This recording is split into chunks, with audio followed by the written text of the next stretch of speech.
Olá, tudo bem? O meu nome é Paulo Henrique, eu sou farmacêutico bioquímico com mestrado e doutorado em ciência dos alimentos. Sou professor na Universidade Federal de Juiz de Fora e esta é a minha série de estudos em vídeo versando sobre alimentos. O meu propósito é ampliar o seu capital intelectual estudando variadas temáticas voltadas para a ciência, alimentos, bioquímica e nutrição. Espero que você goste bastante desses estudos e também acompanhe as minhas publicações no meu site profpaulohenriquesilva.com. O tema do nosso estudo hoje é a lactose. Dentro da abrangência da ciência, alimentos, bioquímica e nutrição, estudaremos este açúcar. Açúcar que, nos seus aspectos gerais, podemos caracterizá-lo como sendo característico do leite, pouco doce, baixo poder edulcorante, um açúcar também pouco solúvel, a lactose está aí na ordem de 17 gramas por 100 gramas de água de solubilidade, em média, e é um açúcar pouco variável quantitativamente. Os teores de lactose em leites dentro da mesma espécie e até mesmo em espécies diferentes de mamíferos varia pouco. A estrutura da lactose está aqui descrita, formada por dois açúcares. É um disacarídeo formado por duas monoses, a galactose e a glicose, unidas por uma ligação do tipo beta-1,4. A lactose é um açúcar redutor, tem a hidroxila do carbono assimétrico, anomérico ou funcional livre, permitindo diferentes tipos de reação. Esta mesma lactose é produzida no interior da célula secretora de leite na glândula mamária, mais especificamente junto à membrana do vacúolo do complexo Golgiense. A glicose, que entra na célula, é dividida, parte dela por ação de uma enzima isomerase é convertida em galactose, a outra parte permanece como glicose e a união destas duas monoses se dá por ação por atividade de um complexo enzimático chamado lactose sintetase, que une os dois açúcares, formando então a lactose. Posteriormente, a lactose deixa a membrana do vacúolo, passa para o interior do vacúolo, reunindo-se a outros constituintes para a formação do leite propriamente dito. A lactose apresenta características muito interessantes acerca da sua capacidade de cristalização, ressaltando que ela é um açúcar pouco solúvel e pode então formar cristais. Nestas imagens vemos duas amostras de leite condensado, uma delas apresentando cristais de lactose pouco numerosos e de grande tamanho, e a outra, ao contrário disto, cristais numerosos e bem pequenos. Ambas as imagens estão com um aumento de 400 vezes. Neste mesmo trabalho, foram identificadas amostras com até 4 vezes 10 a 11 cristais por centímetro cúbico de produto. E o limiar de percepção sensorial da cristalização da lactose está na ordem, segundo a literatura, de 25 micrômetros, a partir do qual conseguimos perceber a textura arenosa nos produtos lácteos. Isso é extremamente importante, em particular aos concentrados desidratados, pois precisamos tomar controle desse processo de cristalização, evitando o crescimento de cristais e garantindo a formação de cristais bem pequenos de lactose e muito numerosos.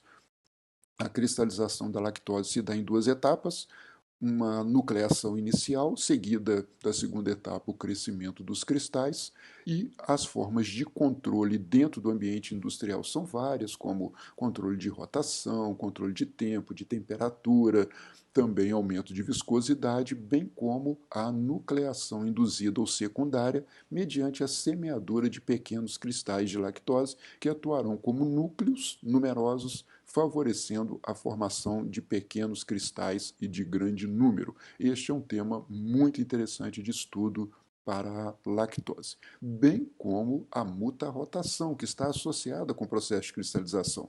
A lactose ocorre em duas formas mutarrotacionais, a alfa-lactose hidratada, que é a forma menos solúvel, e a beta-lactose anidra, que é a forma mais solúvel.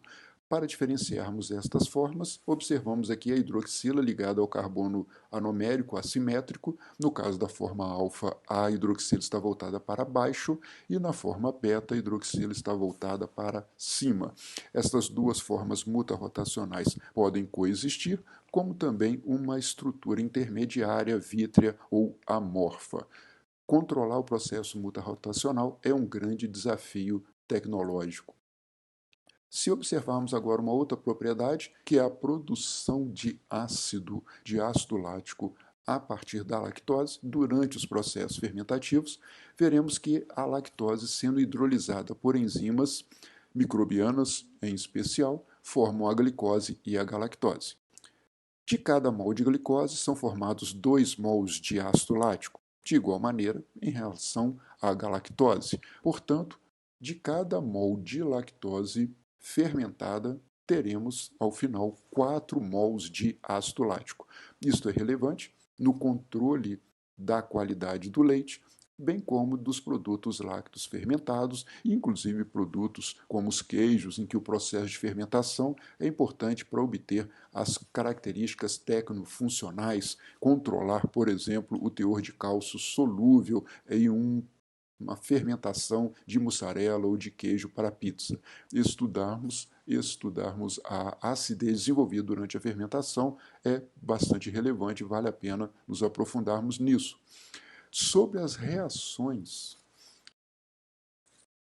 que ocorrem sobre a lactose motivadas, provocadas, induzidas pelo tratamento térmico, destacamos de início a isomerização, a formação de um isômero da glicose, que é a frutose, por ação do calor, gerando a conversão da lactose em lactulose. É outro açúcar, agora é a lactulose que ocorre.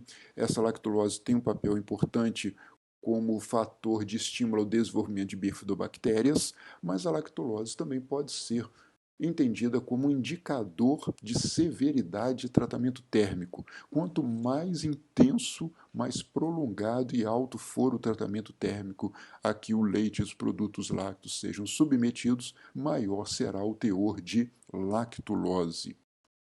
Dentre essas reações desenvolvidas durante o aquecimento, é destaque a reação de Maillard, inicialmente descrita em 1921, ocorre sobre a lactose por reação deste açúcar redutor com grupos amino de proteínas do leite, de peptídeos, de aminoácido, gerando a formação de compostos intermediários, como o hidroximetilfurfural, que pode inclusive ser usado como indicador da evolução da reação de Maillard, até a polimerização, formação de pigmentos escuros insolúveis chamados melanoidinos. Reação de Maillard, em níveis variáveis, pode ser desejável ou indesejável.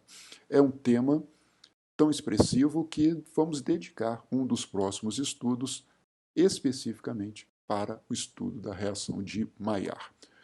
Bom, outro assunto, reações adversas aos alimentos. Se dividem em dois aspectos principais, as alergias alimentares e as intolerâncias alimentares. Alergias de cunho imunológico e intolerâncias de cunho metabólico digestório. A intolerância à lactose pode se refletir por efeitos gastrointestinais, formação de gases, diarreia, cólicas, uma reação de intolerância a partir da passagem da lactose íntegra não hidrolisada para o intestino grosso. A hidrólise da lactose se dá por ação de uma enzima, a lactase, presente nas microvilosidades dos enterócitos no intestino, mas que esta atividade de lactase pode estar diminuída em condições como uma deficiência congênita, que é característica de uma modificação genética de uma pequena população na Finlândia, mas também uma deficiência primária na atividade da lactase levando a uma redução gradativa na hidrólise da lactose no duodeno, no jejuno, no ilho proximal, ou ainda uma deficiência secundária devido a danos a esta borda em escova do intestino, danos às microvilosidades intestinais, resultando numa baixa atividade de lactase. Quaisquer dessas condições levam a lactose não hidrolisada chegar até o intestino grosso, ser então fermentada por bactérias, provocando sintomas desagradáveis e desconfortáveis. O que fazer? Bem, a intolerância à lactose, de imediato, não pressupõe a dieta de exclusão. Na verdade, devemos evitar a dieta de exclusão de produtos tão nutritivos como são os lácteos. Os desafios para tratamentos nutricionais se põem à nossa frente, mas também há alternativas tecnológicas, tais como queijos, leites fermentados, nos quais os teores de lactose são baixos, ou até mesmo o uso industrial da enzima lactase para hidrolisar a lactose durante o processamento, levando a um produto final zero lactose, sem lactose. Claro, vamos lembrar, a glicose e a galactose estarão presentes, mas a lactose íntegra não acontecerá, e isso leva então a um conforto muito grande para aquelas pessoas que, em graus variáveis diferentes, apresentam algum tipo de intolerância à lactose. Intolerância esta que, de fato, deve ser observada também num outro prisma, com um olhar diferenciado. Temos aqui a chamada para um artigo muito interessante chamado Revolução do Leite, que ressalta um processo de evolução convergente que ocorreu na espécie humana no período neolítico, em que o padrão genético de persistência da atividade de lactase na vida adulta começou a prevalecer.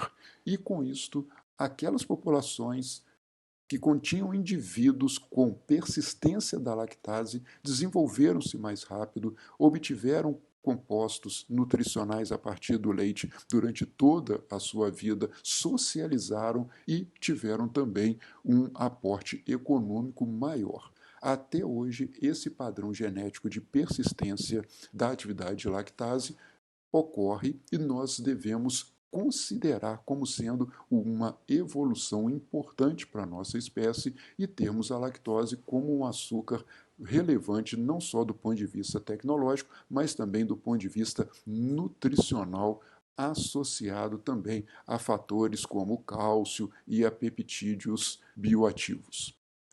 Espero que você tenha gostado bastante desse nosso estudo, tenha aprimorado os seus conhecimentos acerca da lactose e também observado os destaques interessantes para o seu aprofundamento de estudos. Quero te ver nos próximos vídeos.